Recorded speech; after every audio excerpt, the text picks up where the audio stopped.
O vídeo de hoje, pessoal, vai ser uma aula, tá? Vai ser uma aula sobre heurística de design, tá?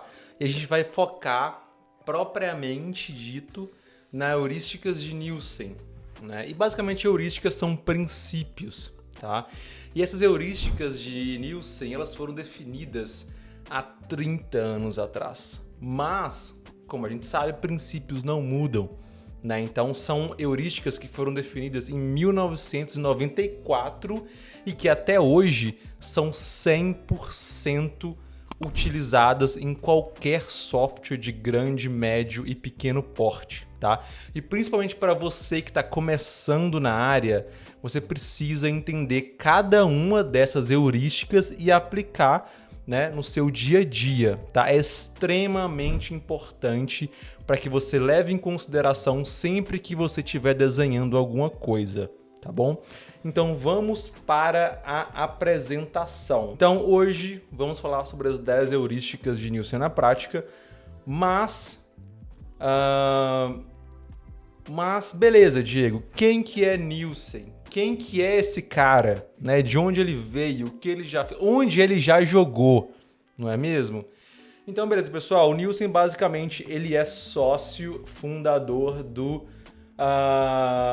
Nielsen Norman Group, tá? Que é uma das maiores instituições de pesquisa em design do planeta Terra, tá? Eles existem há 30 anos, eles já desenvolveram, desenharam, setaram princípios do que hoje é Apple, Google, Microsoft, enfim, eles basicamente construíram um caminho, né, para a gente poder andar hoje em dia, tá bom? Então, falando propriamente do Nielsen, ele é, né, esse senhorzinho simpático aqui, ele junto com Donald Norman e outros senhorzinhos, né? Eles fazem parte do grupo Senhores Gentis do Design, alguma coisa assim. Mas enfim, é esse senhorzinho aqui, muito simpático. E, como eu falei, ele é cofundador do Nielsen Norman Group, simplesmente uma das maiores e mais importantes organizações de design a nível mundial, tá? E junto com o sócio dele, o Donald Norman, que é uma besta também, o cara é insano, o cara tem diversos livros na área que eu super recomendo que você leia, que você pesquise e leia. É com certeza leitura obrigatória, principalmente se você está começando. E junto, né, com nomes como Donald Norman, Dieter Rams, Paula Scher, Massimo Vinelli e outros, né, eles fazem parte da nata do design, né? Essa galera setou princípios de psicologia, como eu falei, há 30 anos atrás, que a gente utiliza até hoje e vai continuar utilizando, porque o ser humano não muda, né? Ferramentas mudam, o ser humano não. Então, vamos seguindo, né? Então, nós temos, as 10 heurísticas de design aqui. E eu vou entrar, obviamente, em cada uma delas, tá? Então, nós temos visibilidade do status do sistema, reconhecimento em vez de memorização, design estético, consistência, prevenção de erros, documentação, enfim.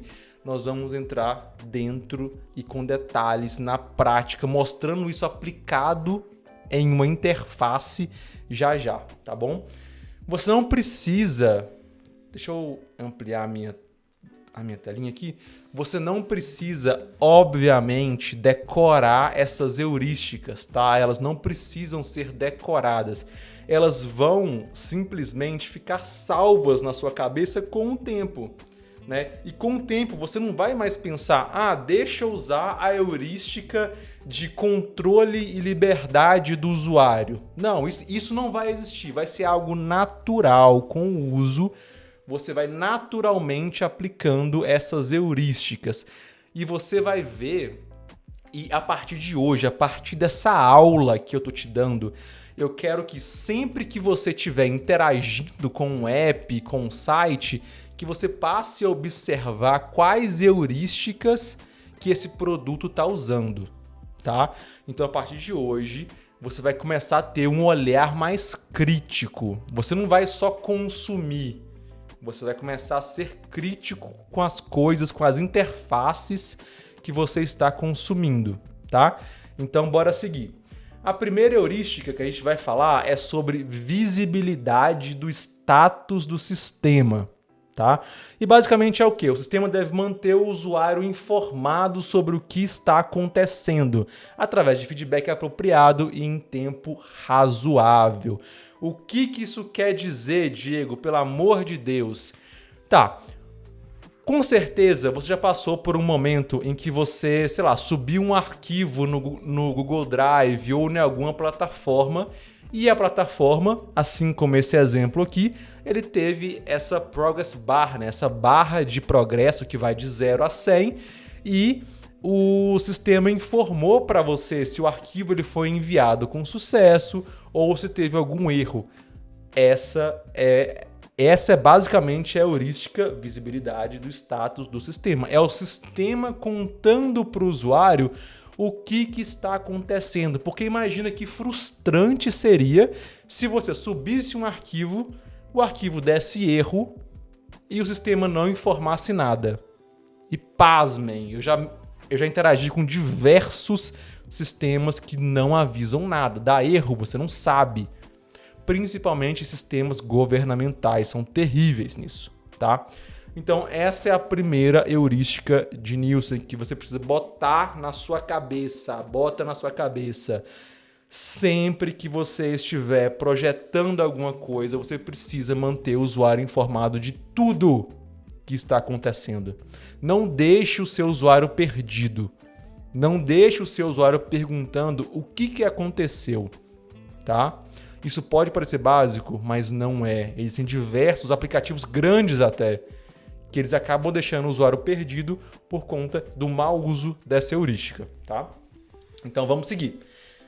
Vamos seguir então a segunda heurística, compatibilidade entre o sistema e o mundo real. Isso a gente vê o tempo todo, tá? Isso a gente vê o tempo todo. Por exemplo, qual é o ícone no Windows e no Mac para quando você deleta um arquivo? Você joga esse arquivo aonde? Na lixeira, certo? Por quê? Porque no mundo real, quando você vai jogar algo fora, você joga na lixeira, né? Isso é basicamente essa heurística sendo aplicada. Quando você quer ver alguma data, né, alguma reunião que você marcou, você abre o seu celular, você vai em qual app? No app de calendário. Por que o app de calendário? Porque no mundo real nós temos o calendário físico. Isso já ficou enrustido dentro da gente, né? E isso é uma boa prática.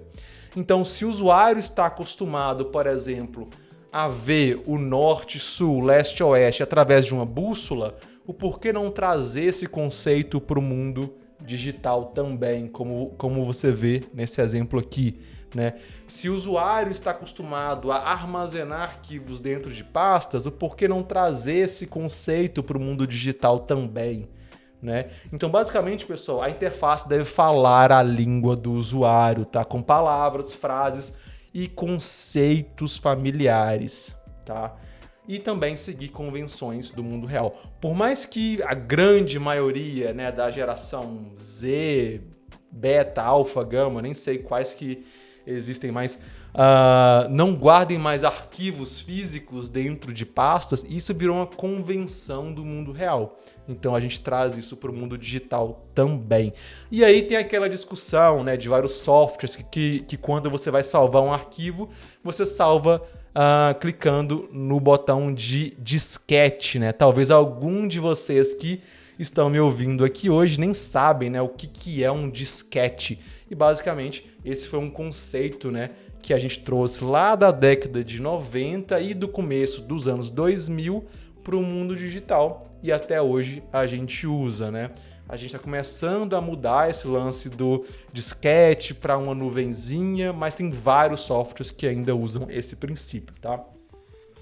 Vamos lá, terceira heurística de Nielsen. Controle e liberdade do usuário. O usuário deve ter controle sobre o software que ele está usando. Isso aqui é um pouco complicado. Essa heurística em si, você não pode levar ela 100% ao pé da letra. Por quê? Se você dá 100% do controle do software para o usuário pode acabar fazendo alguma coisa que ele se arrependa, né? Então, ao mesmo tempo que você precisa dar controle ao usuário, você precisa guiá-lo para que ele não faça algo que ele se arrependa depois, certo?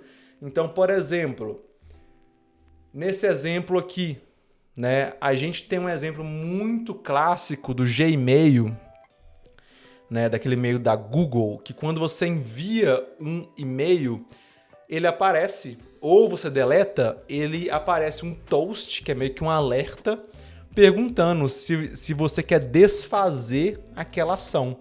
Então, se você enviou um e-mail que não deveria ser enviado naquele momento, você pode desfazer aquela ação.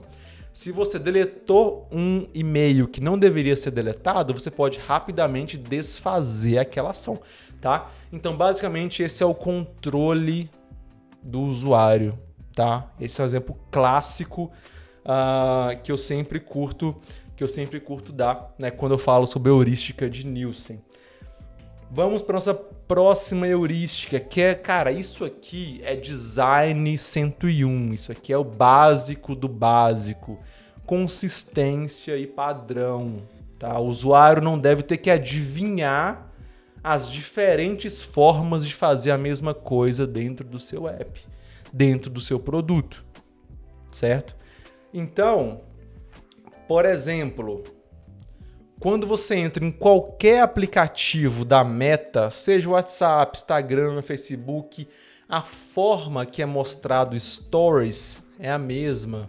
Aquele conceito já foi consolidado.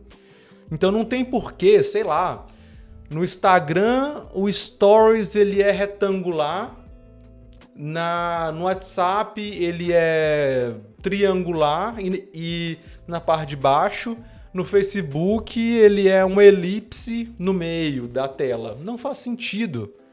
Sendo que os usuários de WhatsApp, Instagram e Facebook normalmente eles interagem entre esses apps, né? Um usuário de Instagram provavelmente também usa o WhatsApp. Então eles basicamente aplicaram essa consistência de padrão nos stories para que a pessoa saiba que sempre que tiver um círculozinho com essa bordinha colorida é porque é um story e você deve assisti-lo, né? E enfim, sempre que você for projetar um software, você precisa então pensar nessa consistência e padrão, né? Então vamos supor que você tem um fluxo X no seu software. Sei lá, um fluxo de avaliação de produto. E vamos supor que em uma tela você avalie um produto com 5 estrelas. Na outra, você quis ser o jovem moderninho que quis inovar, você colocou avaliação de produto com coração. Cara, precisa fazer isso, velho? Precisa. O que é coração? O que é estrela? O porquê não criar um padrão único para que o seu usuário se sinta familiar com aquela ação? Então, basicamente, é sobre isso que essa heurística fala, tá? Vamos falar agora sobre prevenção de erros. Prevenção de erros. E, cara, essa parada, infelizmente, não é muito bem aplicada, tá? Eu vejo diversos softwares que esperam o usuário errar para aí sim corrigir o usuário.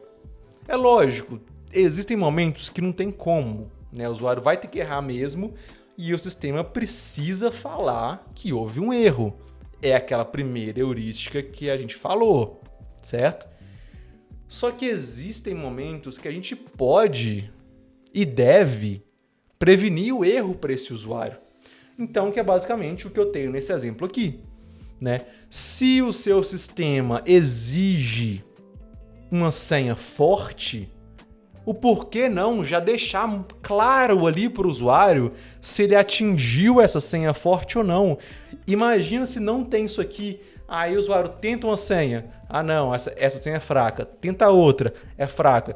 Então, basicamente, e com certeza você já viu isso aqui diversas vezes, basicamente isso é tentando prevenir o erro antes que ele aconteça. Então, olha só, sete a sua senha. A sua senha deve ter no mínimo 8 caracteres, uma letra maiúscula, um número, letra minúscula, e aqui mostrando se é uma senha fraca ou forte. Então, basicamente, isso é o sistema falando: olha, eu vou pegar na sua mão e eu vou te guiar. Vem comigo, vem comigo. Isso, pessoal, aumenta a confiabilidade do usuário no software que ele está usando. Principalmente se você trabalha com sistemas complexos. O que é um sistema complexo? Não complexo que é difícil desenhar, mas difícil para o usuário entender. Por exemplo, cripto, fintech, sistemas de AI, ferramentas geracionais. Então, tudo isso que é difícil para o usuário conceber aquela ideia, você precisa pegar na mão dele e guiar. Você precisa aumentar a confiança daquele usuário no seu produto. E essa heurística é justamente para isso. Exemplo, eu vou entrar aqui agora. Ryanair. Eu vou entrar aqui em um site, olha só, de uma companhia aérea daqui da Europa que chama Ryanair. É uma companhia low cost, muito boa. Eu particularmente gosto muito dela. E eles têm um produto que é muito bom, né? Em questão de UI, é questionável? É questionável. Mas em questão de UX, é muito bom, tá? Então, olha só. Quando eu seleciono um voo de Madrid, ele só me mostra destinos que eles fazem saindo de Madrid. Cara, isso é insano. Eu nunca vi isso em nenhuma outra companhia aérea. Pode ser que tenha, mas eu não vi. Isso é insano, porque isso basicamente previne o erro, né? Imagina se não tivesse isso e eu viesse aqui e eu escolhesse Croácia. Eu iria escolher Croácia, eu ia setar search e ele ia falar: ah, nós não fazemos voos para esse destino saindo de Madrid. Porra, cara, você não poderia já ter falado antes para mim isso? E é exatamente isso que essa função faz e é insano, é muito massa, tá? Eu gosto bastante. Próxima heurística: reconhecimento em vez de memorização, tá? Isso aqui é muito massa. Por quê? Isso faz parte de um livro do Donald Norman que é Não Me Faça Pensar, que é basicamente a gente fazer com que o usuário não tenha que fazer cálculos matemáticos e pensamentos enquanto ele está usando o nosso software, que seja algo natural, orgânico, né? Então, por exemplo, nesse exemplo aqui do Spotify, você pode até ver um pouquinho das coisas que eu tenho escutado. Quando você traz uma capa de álbum ou de podcast, eu nem preciso ler mais o texto, porque eu já sei do que se trata. Isso aqui é reconhecimento em vez de memorização. Por exemplo, vamos pensar em outro exemplo aqui. Por exemplo, sugestão de busca, né, no Google. Ou nesse exemplo aqui, ó, quando o usuário começa a digitar um texto, a gente já mostra sugestões para ele, né? Então a gente já evita, né, a gente minimiza a carga de memória do usuário. O usuário não precisa pensar, raciocinar na ação que ele precisa tomar. O próprio sistema já gera respostas condizentes àquela ação prévia.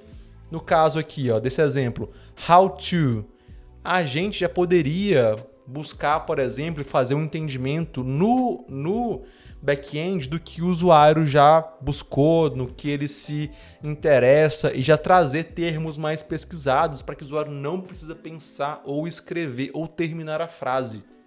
Então, basicamente, isso é novamente o sistema pegando na mão do usuário, tá?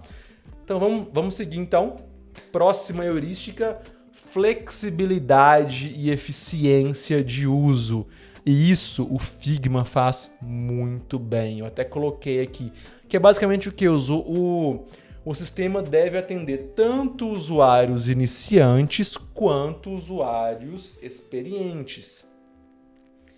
E existe, pessoal, um conceito na gringa que eu, sinceramente, eu não sei traduzir ele para português, tá?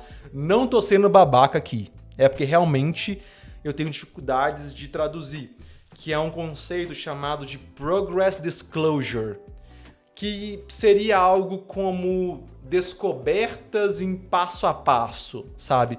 O usuário descobrindo uma coisa de cada vez, certo? E o Figma faz isso muito bem. Quando você entra no Figma, inclusive essas telas maravilhosas que você está vendo aqui, tem um vídeo em que eu mostrei como prototipar esse carrossel bonitão aqui e ficou muito, muito, muito massa. Se você não assistiu, volta, deve ser aí 1 ou 2 vídeos atrás para poder assistir, tá? Então, o Figma, quando você entra nele, basicamente ele é uma tela em branco, né? E quando você clica em algum texto, o painel direito muda, mostrando todas as opções que você pode ter clicando no texto. Ele já não mostra de uma vez. Quando você entra no Figma, todas as ferramentas de texto, todas as ferramentas de shapes, todas as ferramentas de protótipo. Não! É uma tela em branco com pouquinhas coisas e conforme o usuário vai clicando e interagindo com a plataforma, ele vai te mostrando algumas coisinhas.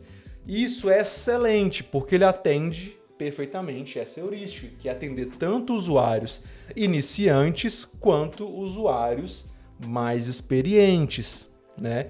Mesma coisa de e-commerce, você pode fazer uma busca já ir direto no seu produto ou você pode fazer coisas mais avançadas caso queira também, tá? Seguindo, design estético e minimalista. E isso é um problema, isso é um grande problema, que é o quê? Empresas que querem mostrar tudo de uma vez, empresas que querem mostrar todas as possibilidades e quão grande, quão maravilhoso o software delas são. Cara, isso atrapalha muito mais do que ajuda. Muito mais, porque não traz clareza. Não deixa clara a hierarquia daquela página. Eu já cansei, de tretar com CEO, de tretar com o desenvolvedor, com o PM, por conta disso. Que é a galera que queria mostrar tudo de uma vez. É aquela ideia de que tudo é importante, sabe? Tudo é importante e tudo precisa ser mostrado. Não! Se tudo é importante, nada é importante. O usuário precisa ter uma ação clara em cada tela. É uma ação principal por tela. E não tem problema dividir as coisas. Usar, né, aquele Progress Disclosure que eu acabei de falar. E, cara, você vê que essas heurísticas, elas se conectam uma na outra. Isso é muito massa. Então, olha só, nesse exemplo, a gente tem interfaces de ChatGPT, interfaces de AI, no geral, são muito boas para isso, porque o foco é o prompt. Apenas. O Google fazia isso na década de 90. A página inicial do Google é apenas uma busca. Certo? Então isso é o quê? Isso é priorizar a interface. É trazer clareza. É priorizar clareza ao invés, né, de excesso de elementos, basicamente, tá? Seguindo, ajuda no reconhecimento, diagnóstico e recuperação de erros.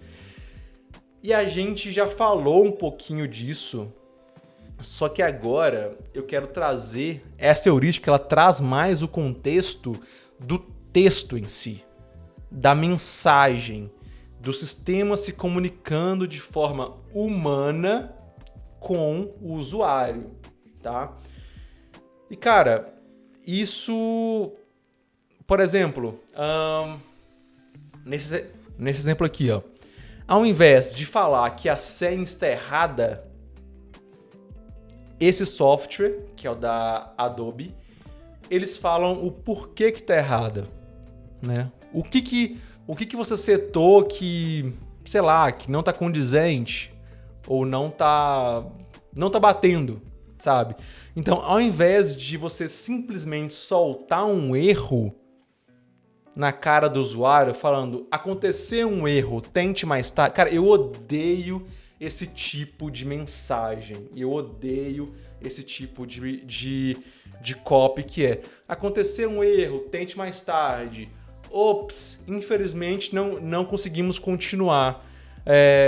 Mande uma mensagem para o nosso time ou então tente mais... Cara, isso é ridículo, isso é horroroso. Você precisa ser mais claro nas suas mensagens. O porquê do erro, quais são os possíveis erros, né? Então, sempre que você for construir uma tela que essa tela ou esse fluxo pode trazer erros, você precisa conversar com seu time de desenvolvimento para que você possa entender todos os possíveis erros, para que ao invés de, sei lá, aparecer erro 500, tente mais tarde, 500 é um código, erro 500, tente mais tarde, o sistema vai falar, olha, estamos com um problema de integração ou estamos com um problema na rede, infelizmente não conseguimos terminar, né, o seu fluxo, o seu processo, a sua ação, e você pode tentar mais tarde ou então entrar em contato com o nosso time, né? Então você precisa mapear todos os erros para que esses erros sejam mais claros para o seu usuário, tá bom? Então aqui é basicamente um exemplo, né? Meio que um framework para você falar o que aconteceu, certo? Para você dar alguma saída para esse usuário, para você ajudar eles talvez a corrigir aquele erro, se possível, né? E dar também ações claras, tá?